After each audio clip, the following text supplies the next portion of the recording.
성경적인 교회 성장이라는 제목으로 같이 말씀을 나누고자 합니다.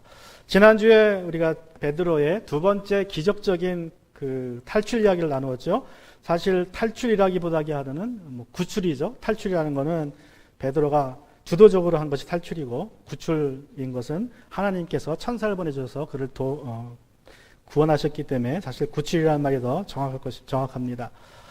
12장 8절에 보시면 18절은 이렇게 이제 말씀이 시작됩니다. 날이 새니 군인들 사이에는 베드로가 없어진 일로 적지 않은 소동이 일어났다. 헤롯은 사차치 찾아보았으나 베드로를 찾지 못하고 경비병들을 문추한 뒤에 명령을 내려서 그들을 사형에 처하였다. 그런 다음에 헤롯은 유다를 떠나 가이사랴로 내려가서 거기서 한동안 지냈다. 자, 군인들은 날이 셀 때까지 잠에 빠져 있었습니다. 하나님이 천사가 오셔서 잠에 다 빠졌는데 베드로도 잠잤고 군인들도 잠잤는데 베드로는 깨어서 천사가 데리고 갔죠. 근데 여전히 이 군인들은 그냥 잠에 푹 빠져가지고 날이 셀 때까지 잔 거예요. 날이 셀 때까지. 베드로와 그를 지키던 병사들이 깊은 잠에 빠진 이야기는 우리 시편 117편의 1절과 2절을 생각나게 합니다. 우리가 잘 아는 구절이죠.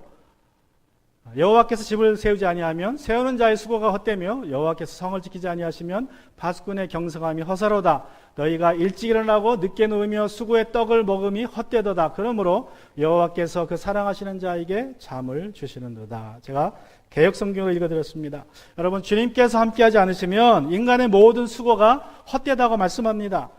특별히 주님을 거슬러 살면 더 하겠죠. 예? 주님의 자녀라도 주님이 함께하지 않으시면 인간의 수고가 헛된데, 주님을 거슬러 살고 있다면 말할 것도 없습니다. 베드로를 지키던 병사들이 그랬습니다. 여러분, 그들은 하나님의 뜻에 거슬러 살고 있었습니다. 하나님은 그들의 수고가 헛되게 하기 위해서 그들을 깊은 잠에 빠지게 했습니다. 어떤 잠입니까? 사랑하시는 자에게 주시는 잠이 아니라 이제 대적에게 주시는 잠입니다. 망하게 하는 잠이에요. 망하게 하는 잠. 이 구절을 새번역 성경은 이렇게 번역을 하고 있습니다. 맨 끝에만 보시면 진실로 주님께서는 사랑하시는 사람에게 그가 잠을 자는 동안에도 뭘 주신다? 복을 주신다. 그러니까 개역 성경은 사랑하시는 자에게 잠을 주신다고 했지만 여기는 좀 더 구체적으로 잠을 자는 동안 복을 주신다 이렇게 표현했어요. 영어 성경을 보면요, 복을 주신다는 직접적인 표현보다는 그가 잠을 자는 동안에 공급하신다라고 표현했습니다. 공급하신다 또는 일을 하신다. 저는 그 표현이 더 좋아요. 일을 하신다. 그러니까 하나님은요, 사랑하는 자에게 잠을 주세요. 우리는 잠을 자야 됩니다. 그건 하나님 만드신 본능이죠. 근데 내가 잠을 자는 동안에도 하나님은 나를 위해서 일하세요. 그 일의 결과가 나에게 복으로 온다는 것입니다. 복으로. 이것이 불신자와 믿는 자의 차이라고 생각합니다. 여러분, 불신자들은요, 세상 일로 고민하다가 잠을 제대로 못 잡니다.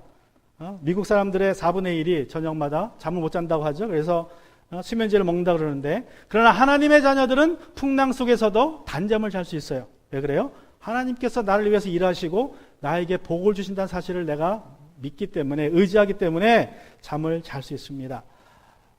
그러나 하나님께서는 사랑하는 자들에게는 잠을 주시지만 반대로 대적에게는 깊은 잠에 빠지셔서 망하게도 한다는 것을 오늘 우리 사도행전 12장 17절, 18절, 19절에 보면 우리가 알 수 있습니다. 이러한 사건들이 과거에도 있었습니다. 약 1000년 전에 다윗 왕이 십광야에 도망쳐 있을 때에 사울이 3000명의 병사를 이끌고 다윗을 잡으러 옵니다. 그리고 이제 텐트를 치고 캠프를 치고 잠을 자요. 그러다가 다윗이 갑자기 궁금해져서 한번 우리가 저기 정탐을 갔다 오자. 그래서 아비새를 데리고 정탐을 둘이 나갑니다. 그때 하나님께서 그 사울과 사울의 3000명의 병사들에게 깊은 잠을 줘버리세요. 그래서 그냥 졸지에 3000명이 다 잡니다. 조는 것도 아니라 잡으래요. 그래서 다윗과 아비새가 몰래 들어가서 어떻게 합니까? 몰래 들어가서 다윗이 죽일 수도 있었는데 사울왕을 죽이지 않습니다. 옆에 쫓아간 부하는 죽이자 그랬어요. 하나님 주신 기회니까 죽입시다. 그랬더니 다윗이 그래도 하나님이 기름 부어 세우신 왕이다. 내가 죽일 수는 없다. 하나님이 전쟁터에서 죽게 하든 늙어 죽게 하든 하나님이 하실 일이니 우리는 그냥 우리가 왔다 갔다 하는 뜻으로 창과 물병만 가지고 가자. 그래서 창과 물병만 가지고 도망갑니다. 그리고 건너편, 이제 계곡 건너편 산에 올라가서 다 깨워요. 소리를 지릅니다. 사울왕이여, 우리가 왔다 갔다. 그리고 이제 가버립니다. 이때와 같이 하나님께서 베드로를 지키는 병사들에게도 깊은 잠을 주셨습니다. 그래서 베드로가 감쪽같이 사라질 때까지도 몰랐고 새벽에 해가 떠서야 눈을 떠보니 베드로가 사라진 줄 알게 되었습니다. 그래서 그들은 찾습니다. 열심히 찾습니다. 아무리 찾아도 나오지 않습니다. 결국 헤롯은 16명의 감시병들을 다 죽여버립니다. 사형에 처합니다. 여러분, 당시의 로마 법은요, 병사가 지키고 있던 죄인이 탈출을 하면 그 죄인이 받을 벌을 대신 받아야 됩니다. 그게 로마 법이에요. 그래서 여러분, 우리가 아는 것처럼 사도행전 27장에 보면 바울이 배를 타고 가다가 이제 로마로 재판받으러 가죠. 왕에게 호소했기 때문에 이제 재판받으러 가다가 유리굴라라는 광통을 만납니다. 배가 보름 동안 그냥 떠다녀요. 어둠 속에서. 그러다가 배가 좌초가 돼요. 섬 근처에서. 그래서 이제 배가 모래밭에 박히고 뒤쪽에서는 파도가 치니까 배가 깨지기 시작합니다. 파도가 얼마나 엄청나면 배가 깨지기 시작해요. 나무배가. 그러니까 이제 로마 병사들이 걱정을 합니다. 이러다가 죄인들이 호송하다가 죄인들이 도망가면 우리가 죽어야 되는데 그래서 다 죽이자 그래요. 다 죽여버리자 저거. 그때 백부장이 말립니다. 누구 때문에 말려요? 바울을 살리려고. 바울을 그래서 잘 봐가지고 바울을 살리려고 야 죽이지 말고 다 헤엄쳐서 가라 그래라. 내가 책임질게. 그래서 당시의 로마 법은요, 누가 탈출을 하면 그 죄인을 지키던 사람이 그 죄값을 다 치러야 돼요. 사형이면 사형입니다. 그런데 여러분, 중요한 것은 로마법뿐만 아니라 성경에도 이와 같은 법이 있다는 사실이에요. 성경에도 똑같은 법이 있습니다. 에스겔 3장 16절 17절에 보시면 하나님 말씀하기를 에스겔에게 그러므로 너는 내가 하는 말을 듣고 나를 대신해서 그들에게 경고하여라. 가령 내가 악인에게 말하기를 너는 반드시 죽일 것이다 할 때에 내가 그 악인을 깨우쳐 주지 않거나 그에게 말로 타일러서 그가 악한 길을 버리고 떠나 생명이 구원받도록 경고해 주지 않으면 그 악인은 자신의 악한 행실 때문에 죽을 것이지만 그 사람이 죽은 책임은 내가 너에게 묻겠다 그랬어요. 아까 영어 성경에 본 것처럼 그 사람의 피를 내가 너의 손에서 찾겠다 그랬어요. 많은 그리스도인들의 착각 중에 하나가 나 혼자 예수 잘 믿다가 나 혼자 예배 잘 드리다가 나 혼자 천국 가면 되겠지라고 생각을 합니다. 만약 우리가 단순하게 천국 가는 것이 예수님 믿는 목적이라면 우리가 회개하자마자 예수님 믿자마자 우리는 천국으로 가야 정상입니다. 근데 하나님은 그렇게 하지 않으셨어요. 우리가 예수 믿은 이후에 천국에 데려가지 않으신 이유는 이 땅에서 우리가 해야 될 일이 있기 때문에 그렇습니다. 그것이 무엇입니까? 바로 우리 주변 친척들에게, 친구들에게, 가족들에게, 믿지 않는 사람들에게, 지옥을 향해 달려가는 사람들에게 하나님의 심판이 임박하고 있다는 사실을 알리기 위해서 우리를 통해서 말하라고, 경고하라고 우리를 이 땅에 두신 것입니다. 한번 죽는 것이 하나님이 정하신 것이요 그 후에는 심판이 있다는 사실을 알리라고, 선언하라고, 선포하라고 우리를 이 세상에 둔 것입니다. 나 혼자 잘 믿다가 나 혼자 천국 가는 것이 아닙니다. 그러면 나도 천국 못 갑니다. 오늘 에스겔 33장 10절에 근거한다면 여러분 그렇게 해서는 아무리 열심히 신앙생활해도 천국 못 갑니다. 우리는 경고해야 됩니다. 당신은 한번 죽습니다. 그 이후에는 심판이 있습니다. 그 심판을 피하는 방법은 예수 그리스도밖에 없습니다라고 우리는 선포해야 됩니다. 이 에스겔에게 주신 경고를 우리가 심각하게 받아들여야 합니다. 그래야지만 우리가 영혼의 깊은 잠에서 깨어날 수 있어요. 사단이 주는 그 깊은 잠, 너 혼자 잘 믿고 너 혼자 잘 섬기다가 너 혼자 천국 가라는 그 유혹의 음성에서 우리가 깨어나야 됩니다. 베드로를 죽이지 못한 헤롯은 이제 가이사랴로 돌아갑니다. 12장 20절 21절을 보시면 그런데 두로와 시돈 사람들은 헤롯에게 몹시 노여움을 사고 있었다. 왜 그런지는 성경에 말하고 있지 않지만 관계가 안 좋았습니다. 그래서 그들은 뜻을 모아서 왕을 찾아갔다. 그들은 왕의 침실 시종 블라스도를 설득했다는 말은 돈 주고 뇌물을 줬다는 말이겠죠. 그를 통해서 헤롯 왕에게 화평을 청하였다. 그들의 지방이 왕의 영토에서 식량을 공급받고 있었으므로 이렇게 할 수밖에 없었다.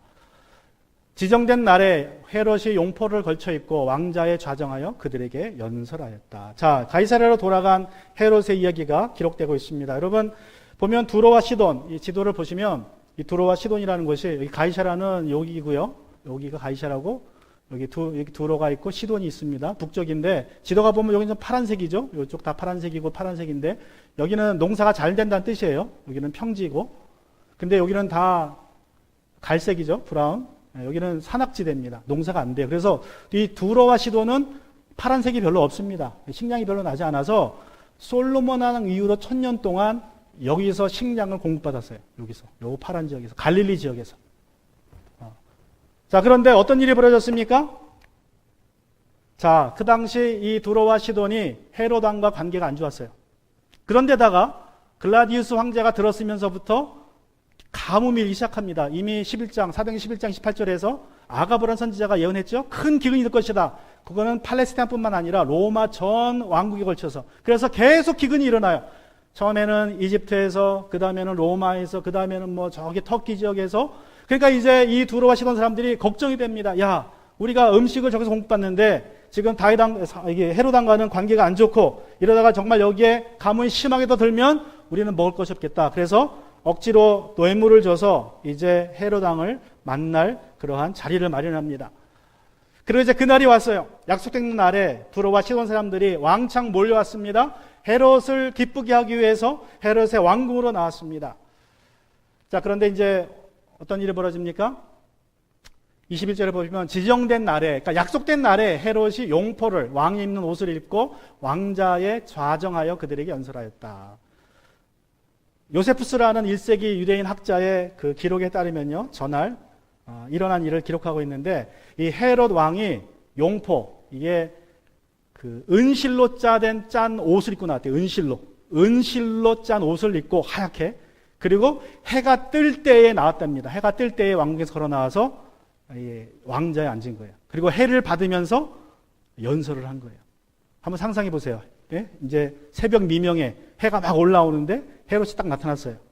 은색 옷을 입고, 은으로 된 옷을 입고. 그 얼마나 반짝이겠습니까? 어둠 속에서 혼자 빛이 쫙 나겠죠? 사람들이 깜짝 놀란 거예요. 그리고 이제 왕자에 앉아서 연설을 하는데 그 광채 속에서 목소리가 나오니까 진짜 신이 하는 목소리처럼 들렸어요. 신이 하는 말처럼. 안 그래도 기쁘게 하기 위해서 왔는데 그런 모습을 보니까 너무나 놀래가지고 이제 사람들이 어떻게 외칩니까?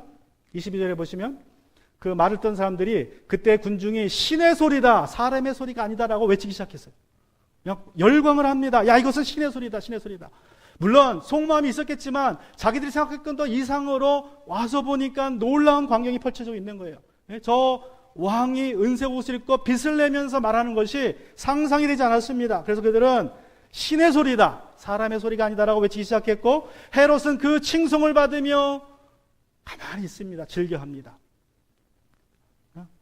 보통 우리 가끔 김정은 나오면, 북한 방송 보면 막 박수를 치죠. 사람들이. 그러면 김정은이 어떻게 합니까? 조용하라고 자제시키죠. 그래서 자제시키는데 헤롯 왕은 그냥 가만히 있었어요. 그러니까 즐겼습니다. 모든 영광을 다 받기 시작해요. 나는 우리 할아버지 때의 모든 영토를 회복했고 그만한 자격이 있으니까 이 칭송을 받을 만하다 그러고 그들을 자제시키지도 않습니다. 그냥 가만히 있으면서 모든 영광을 받기 시작해요. 그런데 우리가 믿는, 우리가 섬기는 하나님 어떤 하나님이십니까? 이사야 말씀해 보면 42장 18절 우리 같이 한번 읽습니다. 나는 주다. 이것이 나의 이름이다. 나는 내가 받을 영광을 다른 사람에게 넘겨주지 않고 내가 받을 찬양을 우상들에게 양보하지 않는다. 이게 우리의 하나님입니다. 여러분, 세상에서 영광을 받을 분은 하나님밖에 없어요. 그것이 어떤 영광이든 간에. 그래서 우리가 사람에게 칭송받으면 반드시 그것을 하나님께 돌려야 됩니다. 하나님께 감사해야 됩니다. 그런데 이 헤롯 왕은 하나님께서 나는 모든 영광을 받겠다. 내가 내 영광을 다른 우상에게 사람에게 주지 않겠다 선언에도 불구하고 모든 영광을 받습니다. 하나님의 영광을 자기가 차지합니다. 그래서 하나님이 가만두지 않아요. 하나님의 경쟁 상대가 되지 않기 때문에 하나님이 이렇게 했습니다. 23절 그러자 즉시로 주님의 천사가 헤롯을 내리쳤다. 헤롯이 하나님께 영광을 돌리지 않았기 때문이다. 그는 벌레에게 먹혀서 죽고 말았다. 헤롯은 하나님께 영광을 돌리지 않고 교만해져서 모든 영광을 받았습니다. 여러분, 하나님께 가장 큰 죄는 교만입니다. 모든 영광을 내가 다 받는 거예요. 여러분, 교만이라는 것은 인간이 자신을 하나님과 동등한 자리에 올리는 거예요. 내가 영광을 차지한다는 것은 하나님께 갈 영광을 차지하고 있기 때문에 내가 하나님 자리에 있게 되는 거예요. 그 영광을 차지하면. 사단이 에덴 동산에서 아담과 하와에게 어떻게 유혹했습니까? 선악과를 따먹으라 유혹할 때에 내가 이 과일을 먹으면 너는 누구처럼 될 것이다? 하나님처럼 될 것이다. 그래서 하나님처럼, 하나님의 자리에 올라갈 것이다. 그래서 하나님이 너에게 이거 먹지 말게 한 거야. 그러니까 먹어봐. 먹으면 하나님처럼 될 거야. 그래서 그 말을 듣자마자 하나님처럼 되고자 하는 욕심이 생겼고 선악과를 따먹었습니다. 그래서 그들이 하나님처럼 되었습니까? yes or no입니다. 어떤 면에서 하나님처럼 됐어요. 근데 또 어떤 면에서 하나님처럼 되지 않았습니다. 여러분, 하나님처럼 영광스러운 존재는 되지 못했지만 스스로 선과 악을 판단하는 자주적인 존재가 되어버렸어요. 하나님을 떠나서 하나님만 선하신 분이시고 하나님만 뭐가 선이고 악인지 판결하실 수 있는데 이제 하나님을 떠나서 스스로 선과 악을 판결하는 그러한 일을 하게 됩니다. 이런 면에서는 하나님처럼 되어버린 거예요. 근데 문제는 뭐예요? 선과 악을 판단해놓고 뒤처리를 못해요. 뒤처리를. 그게 인간의 모습입니다. 자, 이제 눈에 일려서 하나님처럼 선과 악을 판결하는 존재가 되었지만 또 자신이 세상의 중심이 되어버렸습니다. 내가 선과 악을 판단한다는 것은 세상의 중심이 됐다는 거죠. 그러니까 스스로 자기의 신이 된 거예요. 그래서 인생이 더 꼬이게 되었고 인생이 더 고통스럽게 되었고 인생이 우리 세계가 고해가 되었습니다. 세상에 죄악이 넘치게 되었습니다. 내가 하나님의 자리에 올라가는 것이 하나님 노릇하는 것이 교만이고 이것이 모든 죄의 뿌리입니다. 그러므로 우리는 농담으로라도 하나님의 자리에 올라가서는 안 됩니다. 오늘날 텔레비전에서 많이 나오는 표현 중에 하나가 무슨 신이라는 표현이 많이 나오죠. 낚시를 잘한다고 뭐 낚시의 신, 뭐 어신이라고 그러고 음식을 잘한다고 뭐 음식의 신, 노래를 잘한다고 노래의 신. 또 요새는 별의별 신자를 다 붙입니다. 이게 얼마나 하나님께 불경스러운 일인지 사람들이 몰라요. 그가 신자든 불신자든 간에 그것은 하나님의 영광을 가로채는 것입니다. 우리는 절대로 그런 말을 듣지 말아야 되고 혹시라도 누가 모르고 그런 말을 한다면 하나님께 그 영광을 돌려야 됩니다. 그런데 헤롯은 그렇게 하지 않았어요. 그래서 하나님이 천사를 보내셔서 그를 치셨습니다. 벌레에게 먹혀서 죽고 말았다고 말씀하는데 아까 말씀드린 그 요세푸스에 의하면 요세푸스라는 역사학자에 의하면요. 회충한테 먹혀가지고 죽었다. 회충은 이만큼 자랍니다. 한 마리가. 근데 한두 마리가 아니었겠죠. 순식간에 그게 불어나서 번식을 해가지고 그 내장이 다 해충으로 가득 찼어요. 내장 속에 있는 모든 걸 다 먹어버리고 먹을 게 없으니까 어떻게 합니까? 내장을 파먹기 시작하는 거예요. 수백 마리가. 그 고통이 엄청나다고 합니다. 5일 동안 그렇게 고통을 당하다가 헤롯이 죽었다고 요세푸스가 기록하고 있습니다. 독일 히틀러가 훗날 역사상에 신이 있었다면 바로 독일의 히틀러가 신이라고 말할 것이다 라고 교만해지자 하나님은 그를 치셨습니다. 교만은 패망의 선봉입니다. 많은 대형교회 목회자들이 예외 없이 끝이 좋지 않습니다. 대부분 다 교만해져서 그렇게 됩니다. 더 많은 사람들에게 인정받기 위해서 성경을 왜곡하고 교회가 작을 때에는 뭐 WCC가 이단이라고 했다가 이제 교회가 커지고 대형교회가 되고 한국뿐만 아니라 전 세계적으로 자기 이름을 높이기 위해서 WCC를 인정해요. 거기 인정하면 자기가 이제 세계적인 인물이 된다고 생각을 해서 세계적인 그 기구에 가입을 합니다. 남들보다 앞서가기 위해서 인정받고 싶어서 공산주의는 악의 뿌리라고 절대 손잡으면 안 된다고 설교했다가 나중에는 김일성 동상 앞에 가서 절을 하고 오는 목회자들도 있습니다. 여러분, 교만이 패망의 선봉입니다. 헤롯 왕이 죽자 그의 말도 그와 함께 사라졌습니다. 그러자 하나님의 말씀은 더욱 왕성해졌다고 24절을 말씀합니다. 하나님 말씀이 점점 더 멀리 퍼지고 믿는 사람들이 많아졌다. 여러분, 이 구절은 누가가 기록한 예루살렘 교회의 그 모습을 요약한 구절입니다. 보고 구절이라 그래요. 보고. 이 예루살렘 교회의 모습, 팔레스틴 교회의 모습을 한 줄로 요약하는 것인데 이것이 사도행전에 지금 여태까지 3번 나왔습니다.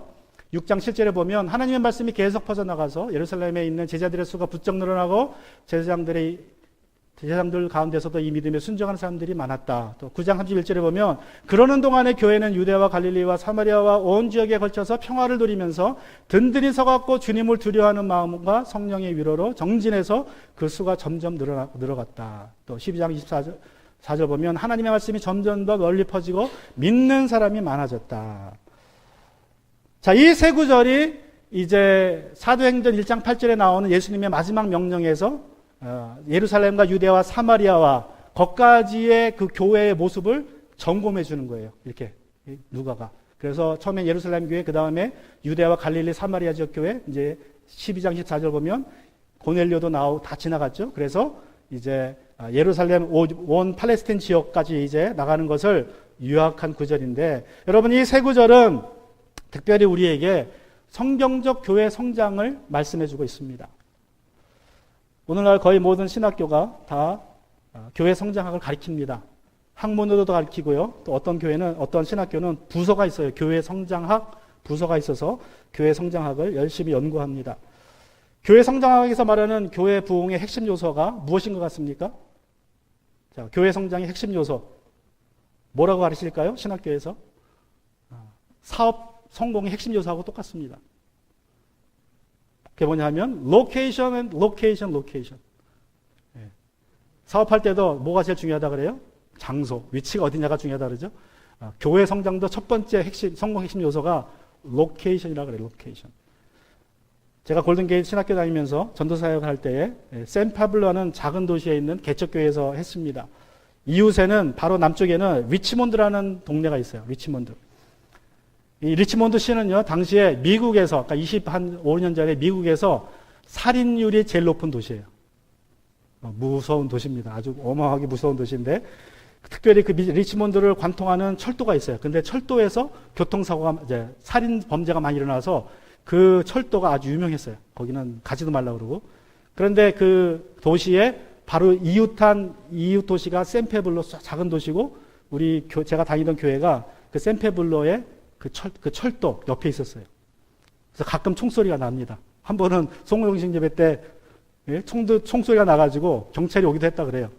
그래서 아주 무시무시한 일들이 많아졌는데, 목사님이 항상 하시는 소리가 그래요. 장소가 좋아야 되는데, 교회가 좀 부흥하려면 장소가 좋아야 되는데 우리 교회는 너무 장소가 안 좋다. 그냥 범죄들만 특징들이 살고 한국인들도 많이 안 살고 5분만 차 타고 내려가면 리치몬드가 있고 그 지역에 버클리 대학이 있어요. 한국 사람들 많이 삽니다. 그래서 글로 가면 교회가 잘 될 텐데. 그래서 이분이 항상 그랬어요. 항상 교회가 옮겨야 된다. 교회는 위치가 좋아야 된다. 결국 교회 사유하시고 교회를 이제 내려가셔서 개척을 하셨습니다. 근데 한 몇 년 하시다가 안 돼가지고 한국으로 가셨어요. 지금은 잘 하신다 그래요. 아마 위치가 좋은 것 같아요. 대구에서 아주 목회를 잘 하신다 그러는데, 여러분 신학대학을 졸업한 신학생들의 머릿속에는요, 교회가 성장하려면 로케이션이 좋아야 된다. 이게 머리가 딱 박혀 있어요. 로케이션이 좋아야 된다. 물론 로케이션이 좋으면 좋습니다. 로케이션이 좋고 음향시설, 조명시설이 좋고 스텝이 좋고 프로그램이 좋으면 또 프로그램이 그 연령별로 딱 준비되어 있으면요, 그럼 100% 부흥합니다. 그리고 더욱이 새로 아파트 부지에 종교 부지 하나 받아가지고 교회 전하면요, 그냥 순식간에 차버립니다. 1년, 2년 안에 차버려요. 교회 위치가 좋아서 나쁠 것이 없습니다. 그런데 과연 그것이 교회 성장의 핵심 요소라고 생각하는 것이 옳은 것이냐, 성경적인 것이냐는 것입니다. 교회 위치가 좋고 시설이 좋고 프로그램이 좋으면 부흥합니다. 숫자적으로. 그러나 문제는 그것이 거의 수평이동이에요. 수평이동. 한국의 아주 유명한 침례교회, 이름만 대면 다 아는 교회가 제가 한 15년 전에 들은 이야기입니다. 그 교회에서 침례주는 숫자가 어른이 100명 정도밖에 안 된다 그래요. 교인은 10,000명이 넘고 매년 1,000명 이상씩 성장하고 있는데, 인간적인 교회 성장학을 통해서 교인 숫자는 늘 수 있지만 대부분 수평이동입니다. 진정한 성장이나 성경적인 부흥은 일어나지 않습니다. 여러분, 우리가 성경적인 부흥을 추구해야 되고 성경적인 교회 성장학을 통해서 부흥해야 됩니다. 오늘 본문에서 말하는 새 구절에서 말하는 성장하는 교회의 성경적인 모습은 어떤 모습입니까? 사도행전 6장 7절, 9장 31절, 12장 24절을 보시면 이 세 구절이 우리에게 말씀해 주세요. 세 가지 요소를 말씀합니다. 첫 번째는 하나님의 말씀이라는 거예요. 하나님의 말씀. 이 세 구절이 공통적으로 나오는 것이 하나님의 말씀입니다. 6장 7절도 하나님의 말씀이 계속 퍼져나가서 예루살렘에 있는 제자들 수가 부쩍 늘어갔다고 얘기했고요.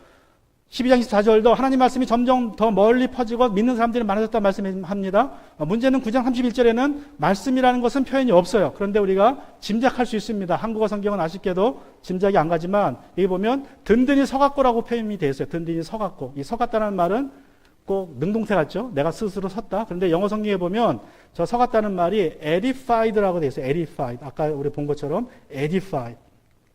수동태입니다. 수동태. 서갔고라는 말이 were edified. 수동태인데 주어가 안 나타납니다.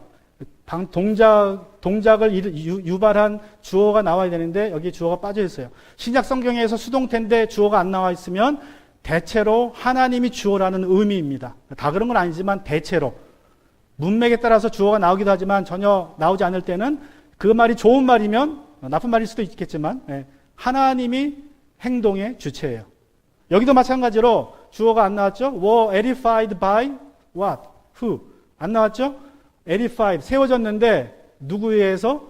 그냥 관례적으로 하나님에 의해서지만 저것이 성경 사도행전을 요약한 그 보고 구절이라면 다른 구절에 비교해서 검토한다면 사도행전 6장 7절과 또 12장 24절의 말씀에 근거해서 이 말씀들이 계속 주체는 하나님의 말씀입니다. 하나님의 말씀이. 그러므로 이 세워져 나갔다는 것도 서 갖고라는 것도 주체도 하나님의 말씀이 서게 했다는 것을 우리가 이해할 수 있습니다. 즉 하나님의 말씀이 왕성하면 교회가 부흥한다는 뜻입니다. 성경적인 부흥의 요소 첫 번째는 하나님의 말씀입니다. 하나님의 말씀이 우리 안에 왕성해야 돼요. 우리 교회 안에 왕성해야 됩니다. 이것이 성경적 교회 성장의 첫 번째 비결입니다. 여러분 우리 안에 하나님의 말씀이 성장하면 우리 교회가 질적으로 수적으로 부흥하게 될 줄로 믿습니다. 시편 119편에 따르면 여러분 하나님의 말씀은 우리의 영혼을 수행시키고 우리의 마음을 정결케 하고 우리의 눈을 열어주고 우리의 손을 깨끗게 하고 우리 발의 등불이 되고 우리에게 힘과 기쁨과 평화와 소망과 위안과 행복과 통찰력과 지식을 줍니다. 우리를 방황에서 인도하고 우리를 해에서 보호하고 고통 중에 견디게 하고 억압에서 구원해 줍니다. 여러분 한번 집에 가셔서 시편 119편 한번 읽어보시기 바랍니다. 하나님의 말씀이 우리에게 어떻게 무엇을 줄 수 있는지. 자, 두 번째 성경적인 성장 요소는 하나님을 두려워하는 것입니다. 9장 31절 보시면 주님을 두려워하는 마음 얘기했어요. 주님을 두려워하는 마음. 온 교회가 주님을 두려워하는 마음으로 행했다. 여기 보면 정진해서라는 말이 좀 어렵게 표현했는데 행했다는 뜻이 행했다. 여러분 주님을 두려워하는 마음. 우리가 주님을 두려워하면 무엇을 덜 짓습니까? 주님을 두려워하면 우리는 죄를 짓지 않습니다. 죄를 지으면 하나님이 두려워 하나님을 피하게 되지만 여러분 하나님을 두려워하면 죄가 더러워서 죄를 피하게 됩니다. 그래서 하나님을 두려워해야 됩니다. 아담과 하와가 선악과를 따먹은 후에 어떻게 합니까? 하나님이 찾아오자 하나님이 무서워서 나무 아래로 숨어버렸습니다. 그런데 요셉은 죄가 찾아오자 하나님을 두려워해서 죄의 자리를 떠났습니다. 이것이 바로 하나님을 두려워할 때 우리에게 생기는 일입니다. 여러분 교회들이 주님을 두려워한다는 것은 주님 앞에서 교회의 거룩성을 유지하기에 애썼다는 것입니다. 그 결과로 수적으로 양적으로 저 교회들이 성장했다는 것이에요. 교회가 위치도 좋고 음향 장비도 좋고 스텝도 좋고 프로그램도 좋고 모든 것이 좋아서 숫자적으로 성장할 수 있습니다. 물론 수평이동일 뿐이지만 좀 나쁘게 말하면 양도둑질한 것이지만 성장할 수 있습니다. 그러나 그렇게 성장한 교회들의 특징은 하나님을 두려워하는 마음이 없다는 것입니다. 거룩하지 못합니다. 그렇게 많은 교인들이 모여 예배드리는데 세상에 영향력이 없습니다. 단지 자기 만족을 위해서 모여 예배드리기 때문에 그렇습니다. 우리 교회가 초창기에 휴스턴 서울 침례교회 가정교회 사역을 따라 했습니다. 그래서 한 10년 동안 정말 잘 교회가 꾸준히 부흥했습니다. 이 시골에서 10년 동안 몇 명 침례 준 것 같아요? 우리가 초창기 10년 동안 침례를 몇 명 줬냐면 55명 줬습니다. 55명. 놀라지 않으시네. 그 중에 30명 정도는 우리 교회에서 처음 예수님 믿은 사람들이에요. 저 이웃에 있는 올랜도의 어느 교회 목사님은 오셔가지고 10년 동안 50명 침례 줬다고 신문에 광고를 내셨더라고. 부흥회 하시면서. 나는 우리 강사로 오신 목사님이 지난 10년 동안 50명 침례 주셨다. 그 교회는 그 목사님 오실 때 50명이었는데 10년 후에 한 3, 400명 됐어요. 가정교회 사역도 합니다. 근데 올랜도라는 그 숫자에서 교인이 몇백 명이 됐는데 거의 7, 8배가 늘었는데 침례주 숫자는 50명이에요. 우리는 제가 왔을 때 20명이었는데 많을 때 100명이었는데 침례주 숫자가 50명이었습니다. 그 중에 30명이 세교인들. 근데 그런데 많던 교인들이 지금도 어디 갔습니까? 답은 나중에 알려드릴게요.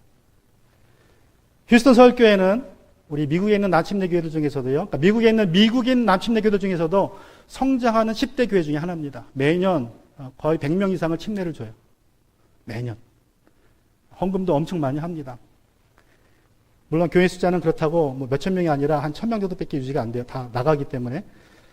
자, 이 교회가 이렇게 성장하고 있는 비율은 지금까지도 하나님께 쓰임받는 비율은 많은 사람들이 가정교회 시스템을 잘하고 뭐 최영길 목사님이 시작한 거니까 또 이 목사님이 워낙 인품적으로나 여러 가지 면에서 훌륭하기 때문에 지도력 때문에 교회가 이렇게 주님 안에서 기쁘게 쓰임받고 부흥하는 교회라고 많은 분들은 생각을 해요. 저도 동의하지만 그런데 저는 그 두 가지가 이 교회의 성장의 부흥의 비결이 아니라고 봅니다. 한 가지가 더 있다고 봐요. 첫째는 가정교회라는 특별한 사역과 최영기 목사님이라는 리더십, 이 두 가지가 있지만 또 한 가지가 더 있는데 그 한 가지는 바로 그 교회의 거룩성입니다. 거룩성. 그 교회는 제가 아는 한 아주 거룩한 교회예요. 그래서 성경적인 가정교회라는 시스템이 있고 최영기 목사님이라는 훌륭한 지도자가 있고 또 지금은 물론 후임자가 목회하지만 이보다 더 중요한 교회의 거룩성을 유지하고 있어요. 좋은 시스템 위에서. 그러니까 교회가 지난 거의 30년 동안 하나님께 쓰임받고 있습니다. 제가 그것을 이 교회에서 가정교회 사역을 하고 몇 년 후에 깨달았어요. 저 교회는 왜 저렇게 부흥을 할까? 목사님, 최영기 목사님이 계시고 좋은 시스템이 있고 그분이 원조니까 잘하겠지. 그럼 뭐 좋은 대학 서울대 나오셨고 훌륭하신 분이니까 잘하겠지 생각했는데 몇 년 후에 깨달은 것은 그것도 있지만 저 교회는 거룩한 교회다. 그래서 저 교회를 두 가지만 본받아서 하면 결국에는 안 될 거다. 제가 내린 결론입니다. 자, 그러면 어떤 면에서 서울침례교회가 거룩합니까? 여러분, 그 교회는 누가 교회 회원으로 등록할 때 목자가 상담을 합니다. 상담을. 목자가. 1대1로 이제 목장에서 모여서 나 이 교회 등록교인이 되고 싶습니다. 정식교인이 되고 싶습니다. 그러면 1대1로 상담을 해요. 목자하고 목원이. 그리고 물어보는 질문 중에 하나가 바로 결혼 상태예요. 당신의 지금 결혼 상태가 어떻습니까? 혹시라도 이혼 경력이 있으면 이혼 경력을 확인합니다. 이혼 당했거나 성경적인 이유로 이혼을 했으면 그냥 덮어가요. 왜냐하면 성경적인 이유고 내가 이혼 당했기 때문에. 그런데 내가 시작한 이혼, 그리고 내가 문제가 있어서 이혼됐다면 그 이혼의 문제를 반드시 회개하게 합니다. 반드시 그걸 죄라고 인정하게 하고 회개하게 합니다. 그리고 만약에 이제 재혼한 상태라면 다시는 이혼하지 않겠다고 다짐을 받아요. 물론 내가 이혼하지 않겠다고 해서 내가 이혼 안 당하는 건 아니지만 이혼 당할 수도 있지만 내 스스로 이혼을 시작하지 않겠다는 거예요. 그래서 그걸 다짐받아요. 그래야 그 교회의 교인이 돼요. 정식 회원이 됩니다. 다시 말하면 그렇게 해야 그 교회의 목자가 되고요. 그렇게 해야 그 교회의 일꾼이 되는 거예요. 여러분, 우리가 혹시라도 성경적인 이혼 사유에 이혼이 되었다면 자신이 이혼한 것을 죄라고 인정하고 회개하면 됩니다. 재혼한 상태거나 재혼하게 된다면 다시 이혼하지 않겠다고 내가 다짐하면 돼요. 그러면 하나님께서 우리를 쓰십니다. 우리가 회개하면, 여러분, 제가 박효진 장로님 말씀하신 것 중에 하나 뭐예요? 우리는 다 사형수입니다. 우리는 다 죄인이에요. 우리는 다 사형수가 다 죄인이지만 두 가지 종류가 있죠? 자기가 사형수인지 알고 회개한 죄인, 사형수가 있고 사형수인지 모르고 사는 사형수가 있는 거예요. 우리는 다 죄인이지만 내가 죄인이라는 것을 고백하고 회개하고 하나님 앞에 용서받으면 그런 다음에 쓰임받으면 됩니다. 그러면 그 교회가 거룩한 교회로 남아가는 거예요. 그래서 저는 이 서울침례교회가 아직도 하나님이 쓰시는 이유는 이 교회가 거룩한 교회이기 때문에, 특별히 성적으로 거룩한 교회로 남아있기를 애쓰고 있기 때문에 하나님이 지금까지도 쓰시고 있다고 저는 믿습니다. 그래서 어떤 교회든 간에 이 교회의 시스템이나 리더십을 본받아서 하면 잠시는 성공할 수 있지만 오래 갈 수는 없어요. 이걸 깨닫지 못하면 오래 갈 수는 없습니다. 여러분, 예루살렘 교회는 거룩한 교회였어요. 얼마나 거룩했습니까? 아나니아와 삽비라가 거짓말했다고 그 자리에서 죽임을 당했습니다. 그 정도로 거룩했어요. 뭐 이혼의 문제 이런 문제가 아니라 거짓말했다고 죽임을 당하고 그 누룩을 제하는 교회였습니다. 여러분, 하나님을 두려워하면 죄가 무서워서 우리는 도망가게 돼요. 죄로부터. 그러나 죄를 지으면 하나님을 피하게 됩니다. 그러나 회개하면 됩니다. 그러면 다시 하나님을 두려워하시면 됩니다. 그러한 믿음으로 주 앞에 나오면 하나님이 우리를 쓰십니다. 근데 문제는 그게 순수한 믿음인데, 내가 회개하고 하나님 앞에 용서받고 하나님 앞에 믿음의 자녀로 살면 되는데 좀 더 악해지면 죄 짓고도 당당합니다. 하나님 앞에 당당합니다. 열심히 일합니다. 스스로를 높입니다. 자신의 죄악됨을 자신의 열심으로 포장을 합니다. 많은 사람들이 겉을 보고 속습니다. 사탄도 빛의 선사로 나타난다는 사실을 까맣게 있습니다. 그러나 때가 되면 본질이 나타납니다. 불순종으로 대적으로 나타나요. 여러분, 그리스도인이라도 죄를 짓습니다. 그러나 죄로 여기지 않거나 인정하지 않거나 더 나아가서 자랑스러워하는 것은 하나님께 가증한 것입니다. 요한일서 9장 10절의 말씀에서 우리에게 하시는 말씀은 우리가 죄를 자백하면 하나님은 신실하고 의로우신 분이셔서 우리 죄를 용서하시고 모든 불의에서 우리를 깨끗하게 하여 주실 것입니다. 우리가 죄를 지은 일이 없다 말하면 우리는 하나님을 거짓말쟁이로 만드는 것이며 하나님의 말씀이 우리 속에 있지 아니합니다. 여기서 우리는 누굽니까? 우리는 믿는 자들이에요. 이미 구원받은 그리스도인들을 말합니다. 우리도 죄를 지을 수 있어요. 실수할 수 있습니다. 그러나 죄를 인정하고 회개하면 하나님 우리를 깨끗하게 유지해 주세요. 회복시켜 주세요. 사용해 주십니다. 여러분, 우리 교회가 큰 교회 되기보다는 저는 거룩한 교회 되기를 소망합니다. 예수님이 함께하는 교회가 되기를 소망합니다. 예수님이 너희가 내 이름으로 두세 사람이 모이면 내가 그들 중에 함께 있다고 약속하셨죠? 그 두세 사람의 이름, 세 사람이 예수님의 거룩한 이름 안에 모이는 것입니다. 그 거룩함 속에서 모일 때에 예수님이 거기에 함께 하시는 거예요. 하나님을 두려워하는 것이 거룩이 성경적 성장학의 두 번째 요소입니다. 마지막으로는 바로 성령의 위로입니다.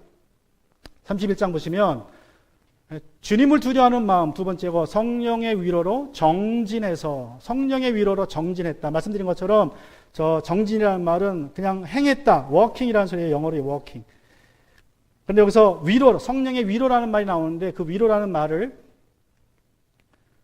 헬라 말로 보면 파라클레시스라고 하는데 저 파라클레시스는요 요한복음 14장 6절에서 보혜사라고 번역된 말입니다. 보혜사.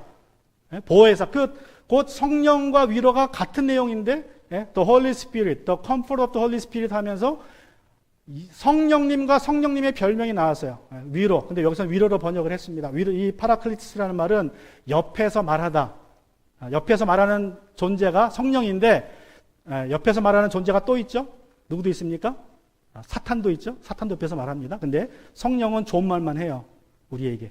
권면만 하고, 우리에게 간청을 하고, 좋은 일 하고 말해주는 게 성령이고요. 나쁜 말, 나쁜 짓 하라고 말해주는 건 사탄이죠. 성령은 옆에서 좋은 말을 해주시면 우리가 거기에 순종하면 돼요. 그게 주님과 동행하는 것입니다. 그게 주님과 함께 하는 거예요. 성령과 동행하는 것이 교회가 성장하는 세 번째 요소입니다. 성경적인 요소예요. 여러분, 지금은 성령 시대입니다. 과거에는 믿음의 거장들이 특별히 칼빈이나 루터 같은 분들이 이 종교개혁자들이 성령님을 너무나 등한시했어요. 물론 근본적으로 카톨릭의 영향 때문에 그렇다고 생각을 합니다. 카톨릭 자체가 성령님에 대해 별로 관심이 없었어요. 오히려 카톨릭은 좀 미신적이 되어서 유물 숭배를 하고 성상 숭배를 했습니다. 그래서 미신화됐어요. 그래가지고 이 종교개혁자들이 그런 미신적인 카톨릭 요소에 넌더리가 나가지고 성령의 역사도 부정해버렸어요. 등한시했습니다. 그런데 그 당시에 재침례 교도들 중에 일부가 성령의 역사를 강하게 경험했습니다. 그런데 이들이 너무 강하게 경험하니까 루터가 그들을 아주 무자비하게 핍박하고 죽였습니다. 물론 이 사람들도 문제가 있긴 있었어요. 이게 제가 좀 역사 이야기지만 이 재침례 교도들이 16세기에 있었는데 재침례 교도들은 세 부류가 있습니다. 우리가 말하는 재침례주의자들이 있고 복음적 이성주의자들 말하는 것처럼 이 사람들은 철학적으로 복음을 이해하는 사람들이에요. 복음적 이성주의자들은. 나머지 영성주의자들은요 은사주의자들입니다. 이 사람들이 강하게 성령의 역사를 경험했는데 너무 반대로 나가가지고 나중에는 이상해져 버린 거예요. 그래서 루터한테 엄청 핍박을 받고 죽임을 당했고 지금은 저 재침례교도 하면 유럽에서 저 영성주의자들을 의미하는 말이 돼서 저거 욕입니다. 저게 얼마나 나쁜 영향을 줬냐면 유럽에서 아나베프티스트는 사전에 욕으로 등록이 될 정도로 나쁜 말이에요. 이미지가 엄청 안 좋습니다. 그래서 이 종교개혁자들이 이 스피셜리스트한테 뒤이고 그 다음에 너무 철학적으로 성경을 이해하고 카톨릭에 대하면서 성령을 배제해버렸어요. 그리고 지금 그 칼빈과 루터에게 배운 영향을 받은 신학자들이 다 은사를 다 무시합니다. 등한시합니다. 그래서 여러분 우리가 성령님의 그 역사를 오해하고 있습니다. 많은 사람들이. 우리는 말씀에 기초한 성령 사역을 해야 되고 다시 말하면 성령 사역은 말씀 위에서 교회 안에서 하면 돼요. 그러면 건전하게 유지할 수 있는데 말씀을 벗어나고 교회를 벗어나면 그 이상한 성령사역이 돼버립니다. 또 성령사역은요, 한 사람이 주도하는 사역이 아니라 이 교회에 속한 모든 지체들이 참여하는 사역이 성령사역이에요. 이것이 성경적인 사역입니다. 우리가 그렇게 성령과 동행할 때 우리 교회가 성경적으로 부흥하게 될 줄로 믿습니다. 오늘날 많은 교회들이 교회의 시스템으로 부흥을 합니다. 부흥을 유지합니다. 성경적인 교회는 성령으로 운행하는 교회입니다. 우리 교회가 성령이 운행하는 교회, 성령이 이끄시는 교회가 되기를 주님의 이름으로 축원합니다. 말씀을 마무리합니다. 진정한 부흥은 하나님의 말씀이 왕성하여 말씀 때문에 모이는 부흥입니다. 진정한 부흥은 얼마나 많이 모이는 자가 아니라 얼마나 거룩하냐입니다. 진정한 부흥은 인간의 지혜나 시스템이 아니라 성령이 주도하는 부흥이 진정한 부흥입니다. 같이 시간 우리 기도하기 원합니다.